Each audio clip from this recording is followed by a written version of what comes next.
আপনার চ্যানেলের watch time আপনি কিভাবে দেখবেন এটা দেখাবো আজকের ভিডিওতে। সো আপনার যদি একটা ইউটিউব চ্যানেল থাকে, ধরেন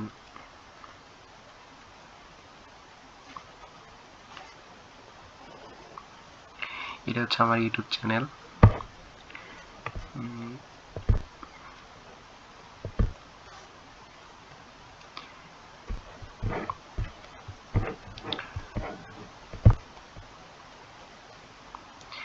এটা হচ্ছে আমার ইউটিউব চ্যানেল, চাইলে সাবস্ক্রাইব করে রাখতে পারেন। তো দেখাই আপনারা কিভাবে ইউটিউবের আপনার ওয়াচ টাইমটা দেখবেন। ইউটিউব স্টুডিওতে যাবেন, দেন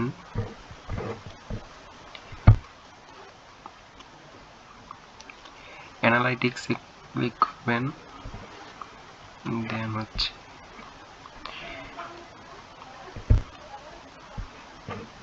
এখানে আমার লাস্ট 28 দিনের ওয়াচ টাইম দেওয়া আছে। আপনি যদি আপনার সম্পূর্ণ ওয়াচ টাইমটা দেখতে চান, ধরেন আমার চ্যানেল লাইফ টাইম দিবেন। লাইফ টাইমের ভিতরে আমার চ্যানেলের ওয়াচ টাইম হচ্ছে আমার 106.7। এখন 106.7 কত মিনিট, এটা আপনি কিভাবে বুঝবেন? তো ধরেন আমরা জানি যে 1.0 মানে হচ্ছে 1 ঘন্টা, মানে 60 মিনিট। এখন ধরেন 0.7 বা 0.1 বা 0.9 কতটুকু? ধরেন 0.1 মানে হচ্ছে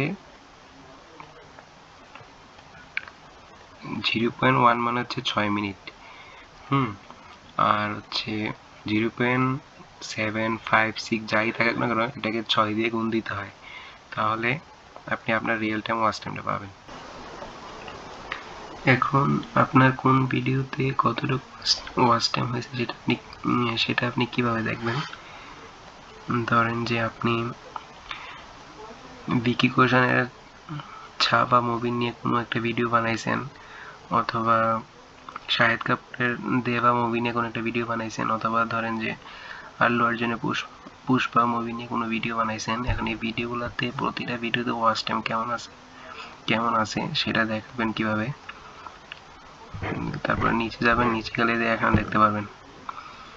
এখানে ধরেন যে আমার এই ভিডিওতে 1 মিনিট অ্যাভারেজ ভিউজ হচ্ছে 1 মিনিট 24 সেকেন্ড, আর টোটাল ভিউজ হয়েছে 2265টা। এই ভিডিওতে অ্যাভারেজ ওয়াচ করছে মানুষ 1 মিনিট 42 সেকেন্ড। এভাবে প্রতিটা ভিডিওতে আপনি দেখতে পারবেন।